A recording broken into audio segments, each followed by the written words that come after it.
Hey, this is Joshua with New Review, coming at you with a new review on the Comic-Con trailer of the CW series Riverdale, based on the Archie Comics series.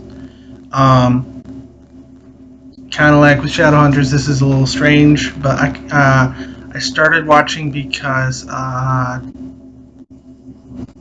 Cole Sprouse was one of the starring actors, and I liked him in Zack and Cody, so thought I'd give it a try. And I really kind of like the way that the story is written. And what I mean about that is the entire series. The entire series, each episode, it starts and ends with a voiceover from Jughead Jones, who Cole plays,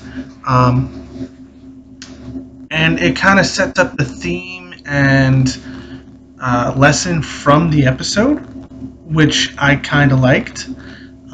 It seemed like a little hit you over the head, but I think the way that they treated it was treated that framing device was very well done, and it really helped set the mood of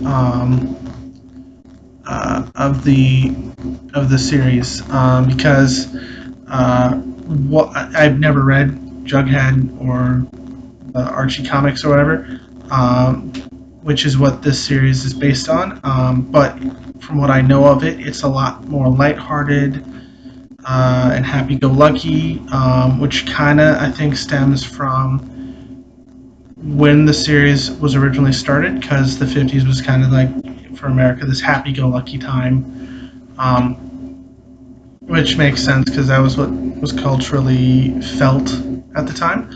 And so subverting it with that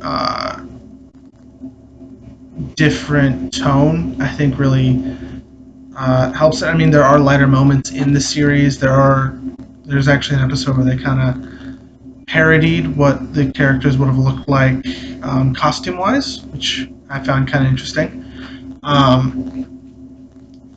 It also is a little bit more racially diverse than the Archie comic series. Again, it was written in the 50s, and I mean, it's still kind of true today, but most people in the country at the time were white. So, but having a Latina character and a few African American characters, I think, is really, as main characters, is really good in kind of trying to broaden the areas of experience or backgrounds in the series, which I think is good.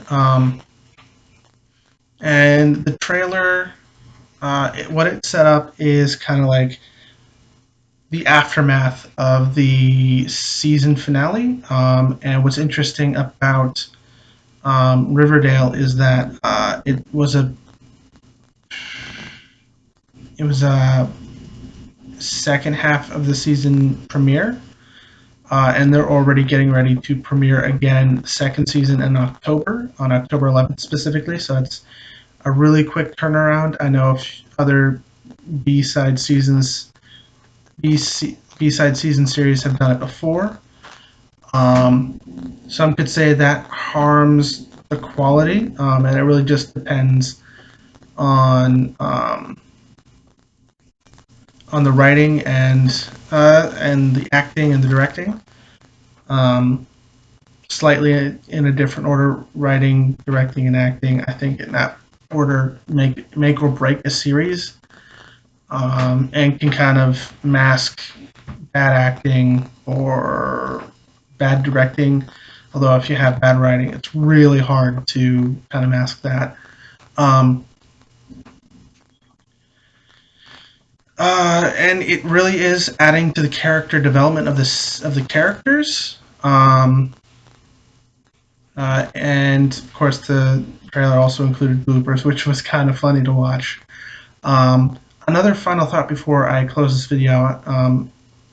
Another interesting thing about the series is that it has like 1950 style buildings and to some extent uniforms, but the clothing really seems to be fairly modern. So I like that little juxtaposition, kind of calling back to the series because it still largely takes place in like a 1950s era world in the comics, at least, with the modernness of when this series is taking place. So I find that interesting, and that's part of the reason why I still come back. Um, like I said, it premieres on CW on the 11th of October, so I'm kind of looking forward to that. This is Josh with New Review, signing off.